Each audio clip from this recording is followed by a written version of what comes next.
Hello gents and welcome back. और बच्चों, ABD accountancy solution की सीरीज में हम लोग कर रहे हैं चैप्टर नंबर 2 और आज हम लोग करेंगे question number 30 and 31। So let's begin with. So students, we have question number 30. P, Q are partners in a firm sharing profit and losses in the ratio of 4:3. Their balance sheet as on 31st March 2022 stood as under। तो बच्चों balance sheet में हमारे पास given है capital of P, capital of Q, current liabilities, land and buildings, plant and machinery, furniture and current assets in the asset side, right? They decided to share future profit equally with effect from 1st April 2022. Following adjustment were agreed upon. Goodwill of the firm was valued at ₹70,000, but it was not to appear in the books. तो बच्चों अगर not to appear in the books है तो हमें पता है हम लोग इसको करेंगे gaining और sacrificing रेशियो में, right? Land and building was to be valued ₹20,000 more, plant and machinery 5,000 less, and furniture 3,000 below the book value. Provision for doubtful debts on debtors to be created at ₹1,500. It was decided that assets be shown at the revalued amount in new balance sheet. So students, ऐसे किसी भी cases में जहां पर assets या liabilities कुछ की values को चेंज करना है, यानी कि जो रीवैल्यूड है उन्हीं को शो करना है, उस केस में सिंपली हम लोग एसेट्स और लायबिलिटीज के चेंजेस को रिवैल्यूएशन अकाउंट में ट्रांसफर करते हैं और फाइनली इसमें होने वाले प्रॉफिट लॉस को कैपिटल अकाउंट में ट्रांसफर किया जाता है ओल्ड रेशियो में, right? So we have to pass journal entries for giving effect of the above changes. So students, करते हैं इस क्वेश्चन को सॉल्व और हमारे पास है goodwill. Goodwill to be valued और गुडविल को वैल्यूड करना है 70,000 में। सो स्टूडेंट्स, इस केस में हमें निकालना पड़ेगा gaining and sacrificing ratio, right? So we have to partners P and Q और इनके बीच में ओल्ड रेशियो है 4:3. So old share will be 4/7 and 3/7. Now students, new ratio, new profit sharing ratio है equally, यानी कि 1:1. So in this case, new ratio will be 1/2 and 1/2, right? Now students, we will calculate change in ratio, and it is old ratio minus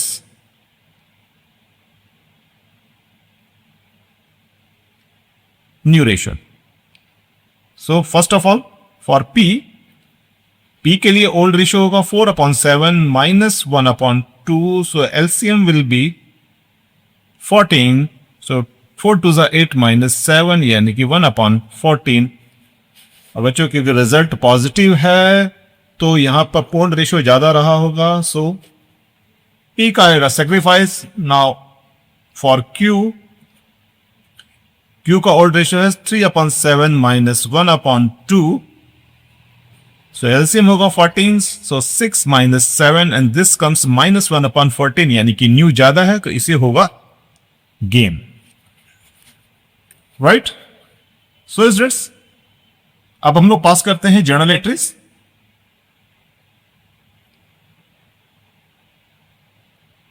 तो journal entries सबसे पहले हम लोग पास करेंगे goodwill के लिए। तो गुडविल के लिए होगा गेनिंग टू सैक्रिफाइसिंग।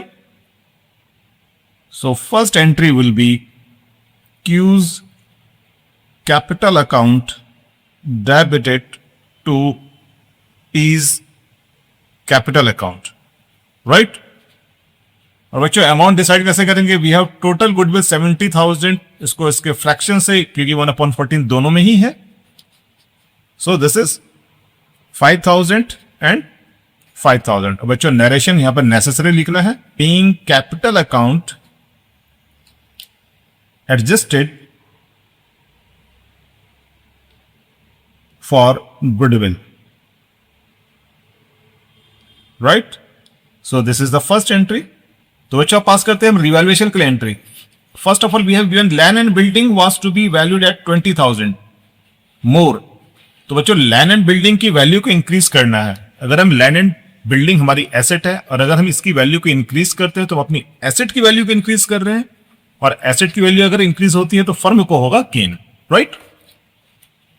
और अगर गेन होता है तो रिवैल्यूएशन अकाउंट को करेंगे credit and land and building को करेंगे debit. Land and building account debit to revaluation account. और बच्चे चेंज हो रहा है 20,000 का, सो being land and building revalued, right? Now third entry, third में हमारे पास है प्लांट इज रीवैल्यूड 5,000 लेस। तो प्लांट की वैल्यू हमारी कम हो रही है, यानी कि फर्म को हो रहा है लॉस। तो इस कंडीशन में रीवैल्यूएशन अकाउंट डेबिट होगा टू प्लांट, राइट। और रीवैल्यूएशन है 5,000 का। बच्चों नरेशन सेम रहेगी, being plant revalued. Now fourth में हमारे पास है now we have furniture is 3,000 below the book value. तो फर्नीचर में भी लॉस है, तो उस केस में revaluation account debited to furniture and amount will be rupees 3,000. Narration being furniture revalued, right? And finally we are to make a provision for doubtful debts. तो ये provision करना है 1,500 के लिए। तो बच्चों बैड डेट्स, क्योंकि हमारा लॉस है, प्रोविजन कर रहे हैं, प्रोविजन इज ए लाइबिलिटी, तो इसमें भी हमारे पास रिवैल्यूएशन के प्रोसेस में हो रहा है लॉस, क्योंकि लॉस है रिवैल्यूएशन में। सो रिवैल्यूएशन को करेंगे हम लोग debit. So revaluation account debited to provision for doubtful debts, right, and it is 1,500। बच्चे यहां पर नरेशन थोड़ा सा होगा कि यहां पर नरेशन चेंज होगी, being provision for doubtful dates created, right, क्योंकि एक नई लाइब्रेरी जनरेट हो रही तो उसको हम लिखेंगे being provision for doubtful dates created, right. So students ये तो हो गया है इसमें एडजस्टमेंट। और बच्चे जब भी आपके पास रीवैल्यूएशन की जर्नल एंट्री करने के लिए आती है तो बच्चे अक्सर एक गलती करते हैं कि क्वेश्चन में पूछा नहीं हुआ है कि आपको रीवैल्यूएशन में होने वाले प्रॉफिट या लॉस की भी जर्नल एंट्री करनी है, लेकिन वो आपको करनी होती है। अगर आप उसको नहीं करेंगे तो आपके मार्क्स डिडक्ट हो जाते हैं, राइट। तो बच्चों फर्स्ट था हमारे पास लैंड एंड बिल्डिंग। तो लैंड एंड बिल्डिंग में हमारे हो रहा था प्रॉफिट, तो क्रेडिट साइड में हम डायरेक्टली यहाँ पर 20,000 लिख सकते हैं। अगेन प्लांट में 5,000 का लॉस था, तो इसको लिखेंगे डेबिट साइड में। This is a rough work, ठीक है, आप इसको रफ निकाल सकते हैं अगर आपसे रिवैल्यूएशन अकाउंट बनाने के लिए नहीं कहा हुआ है। नाउ इट इज 3,000 का लॉस इसमें था, 1,500 का प्रोविजन था, तो इसको अपन लोग बैलेंस करते हैं। सो 20,000, तो 20,000 में आएगा and it will be 105 currency, right. So this is profit. तो बच्चों रिवैल्यूएशन के प्रोसेस में हो रहा है प्रॉफिट, और अगर प्रॉफिट होता है रिवैल्यूएशन में तो हम इसको डिवाइड करते हैं इन ओल्ड रेशियो, और ओल्ड रेशियो हमारे पास है 4:3। So students we will get 10,500 into 4/7। सो 7 1 7, 7 5 35. So P will get 6,000 and 10500 into 3/7, and Q will get 4,500, right? तो बच्चों यहां पर है रिवैल्यूएशन में गेन, और अगर रिवैल्यूएशन में गेन होगा तो ये गेन ट्रांसफर होना है पार्टनर्स के कैपिटल अकाउंट में, जिससे पार्टनर्स की कैपिटल अकाउंट होगा इंक्रीज। और कैपिटल क्योंकि एक लायबिलिटी है, तो लायबिलिटी इंक्रीज होंगी क्रेडिट में, सो एंट्री होगी revaluation account debited to P's capital account and to Q's capital account.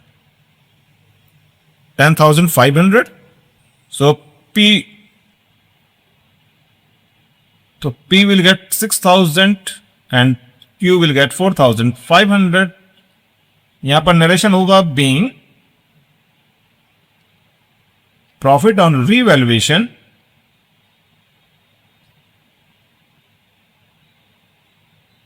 credited to partners capital account यानी कि PCA, right? So this is the solution for question number 30, right? Students, we have question number 31. R, S and T were partners in a firm sharing profit and losses in the ratio of 1:2:3. Their balance sheet was as follows. So बच्चों balance sheet हमारे पास creditors है, bills pebbles है, journal reserve, capital accounts or asset assignment and in buildings, plant, stocks and debtors and tank, right? Now further we have given R, S and T decided to share future profit equally with effect from 1st April 2022. For this it was agreed that goodwill of the firm will be valued at 1,50,000.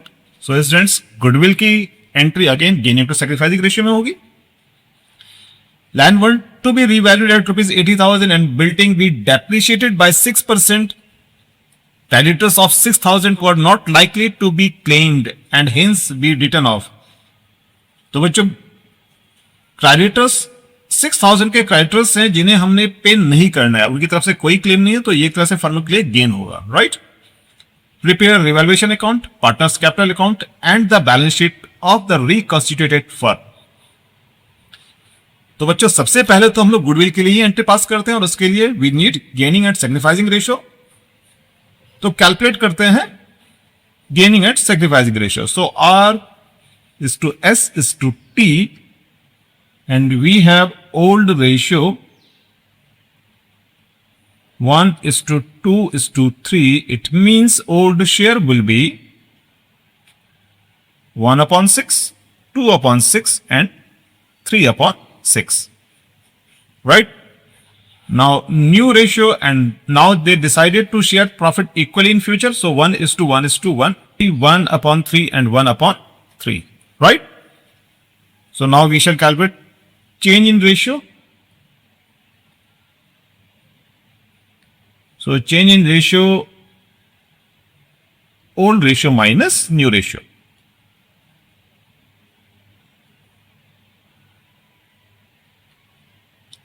So now first of all for R, तो पहला partner हमारे पास R है, तो R के लिए होगा, R के पास old था 1/6, न्यू है 1/3. So LCM will be 6, तो 1 minus 2, so minus 1/6. क्योंकि रिजल्ट नेगेटिव है, न्यू रेशियो ज्यादा है, तो आर को होगा gain. Now for S, S का शेयर है 2/6 minus 1/3, so LC will be 6, 2 minus 2 यानी कि 0। तो एस को ना तो गेन होगा ना ही करेगा सेक्रीफाइस। नाउ फॉर टी, तो टी का ओल्ड रेशियो है 3/6 minus 1/6, LCM will be 6, 3 minus 2 यानी कि प्लस 1/6। तो टी करेगा सेक्रीफाइस, राइट? तो बच्चों इस केस में जर्नल एंट्री होगी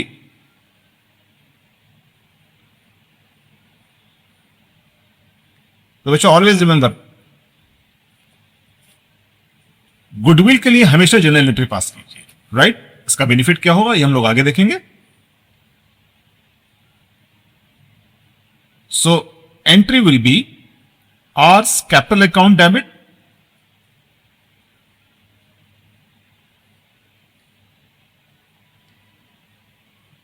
टू टीज कैपिटल अकाउंट,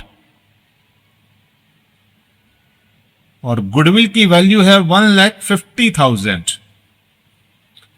तो बच्चों 1,50,000 इंटू गेनिंग फ्रैक्शन है इसका 1/6, So 25,000. Right? और net ratio होगा being capital account adjusted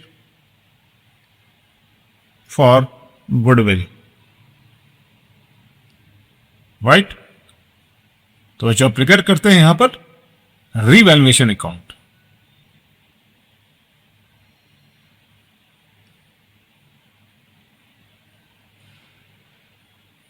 So this is debit, credit, and particular amount, particular and amount. तो बच्चों करते हैं one by one. So first land be revalued at ₹80,000. तो बच्चों लैंड की वैल्यू हमारे पास है 50,000. Right?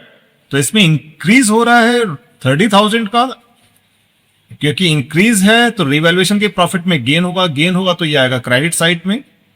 So by land, so amount will be 30,000, क्योंकि 30,000 का ही चेंज है. Right? Now students, building be depreciated by 6%. तो हम लोग यहां पर डेप्रिसिएशन कैलकुलेट करते हैं बिल्डिंग का. तो बिल्डिंग की वैल्यू है 50,000. So 50,000 का 6% and this comes 3,000. तो बच्चों बिल्डिंग क्योंकि डेप्रिशिएट हो रही है और depreciation is a kind of loss, तो ये आएगा यहां पर. बट रिमेंबर स्टूडेंट्स, यहां पर डेप्रिशिएशन के नाम से एंट्री नहीं होती है, एंट्री एसेट का नाम से ही होगी. So building ₹3,000. राइट?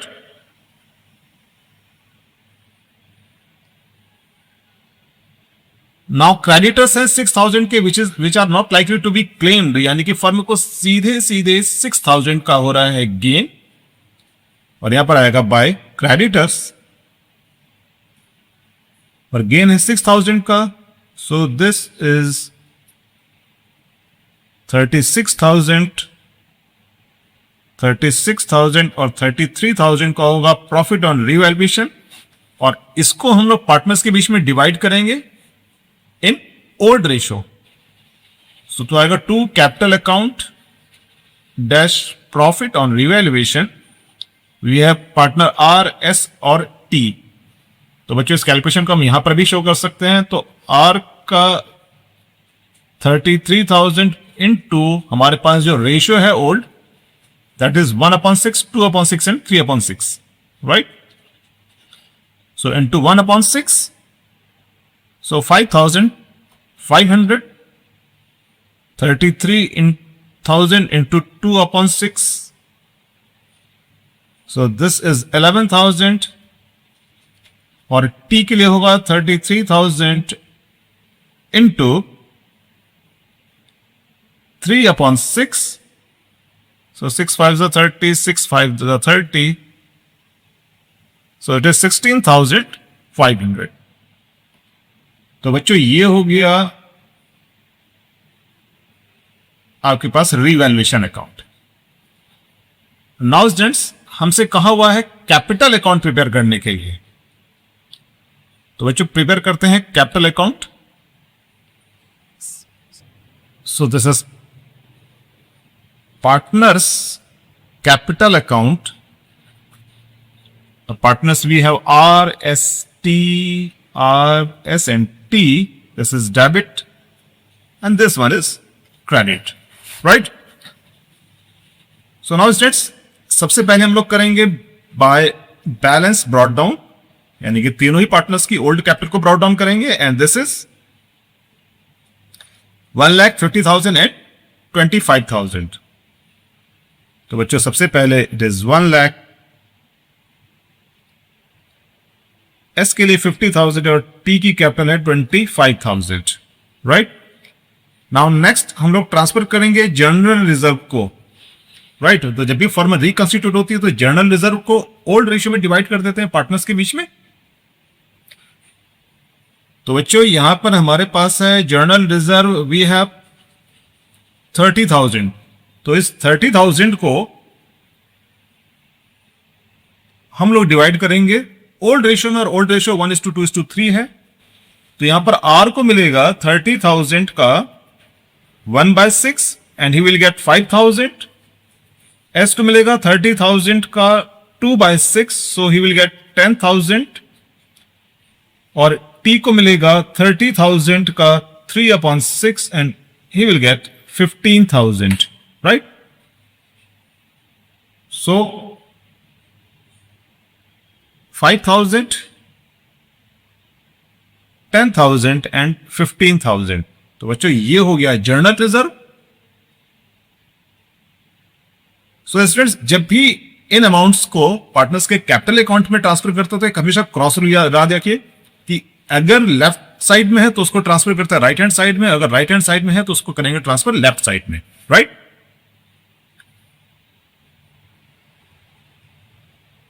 नाउ बाकी बैलेंस शीट से और कुछ भी ट्रांसफर नहीं होना है। अब हम बात करते हैं गुडविल की। तो बच्चों गुडविल की जर्नल एंट्री हम लोगों ने पास करा था R's capital account debit to T's capital account.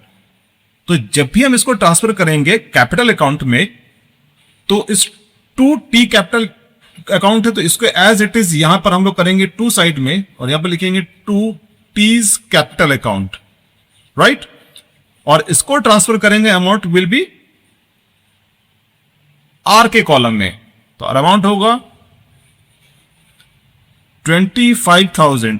Similarly वहां पर था बाय आर्स कैपिटल, तो बाय आर्स कैपिटल अकाउंट आएगा और ट्रांसफर होगा वो टी के कॉलम में, और टी के कॉलम में ट्रांसफर होंगे 25,000 रुपीज, राइट। तो बच्चों अब हम करते हैं इसको balance. So now this will be 65,000, this will be 65,000, this is 60,000, 1,05,000, right। तो बच्चों यहां पर भी 65,000 आएगा, here it will be 60,000 और यहां पर आएगा 1,05,000। तो नाउ अब हम करेंगे इसको बैलेंस, और बैलेंस क्या आता है, बैलेंस कैरी डाउन। तो टी के लिए होगा 65,000, एस के लिए होगा 60,000 और आर के लिए होगा नाउ इट इज 80,000। तो ये बच्चों फाइनल कैपिटल है जिसको हम लोग ट्रांसफर करेंगे बैलेंस शीट में, और हमसे बैलेंस शीट ही पूछी हुई है बनाने के लिए। So now let us prepare balance sheet.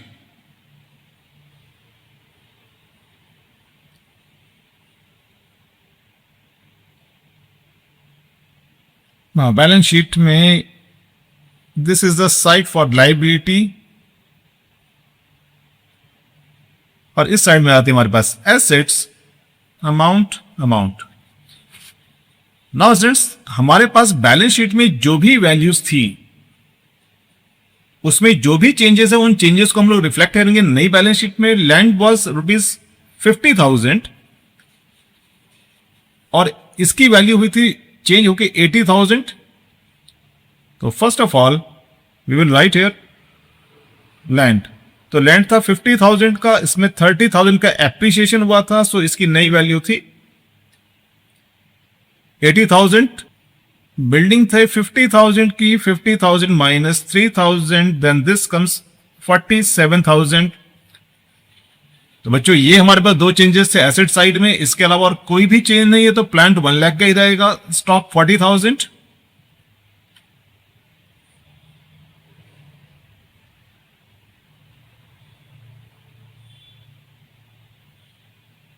so plant 1 lakh, stock 40,000, next is debtor। तो बच्चों डेटर्स में भी कोई चेंजेस नहीं है, so debtor will remain 30,000 and banks will remain at 5,000। So debtor 30,000 and bank balance will remain at ₹5,000, right। तो now students अब हम सबसे पहले ट्रांसफर करेंगे कैपिटल को। तो कैपिटल आर की कैपिटल थी 80,000, एस की कैपिटल है 60,000, T's capital 65,000, so this comes 2,05,000, right. Next अब बच्चों नई बैलेंस शीट में बिल्स पेबल विल बी ₹20,000 और रिजर्व, क्योंकि हम लोग ऑलरेडी कैपिटल अकाउंट में ट्रांसफर कर चुके हैं, इसलिए रिजर्व यहां पर नहीं आएगा, बट बिल्स पेबल 20,000 की बिल्स पेबल आएंगे, right, and creditor 50,000. So creditor 50,000 and bills payable 70,000. Right? तो बच्चों इस तरह से हम लोग कर देंगे इसको balance, and balance will be 3,02,500 and 3,02,500. Right? So this is the solution for question number 31.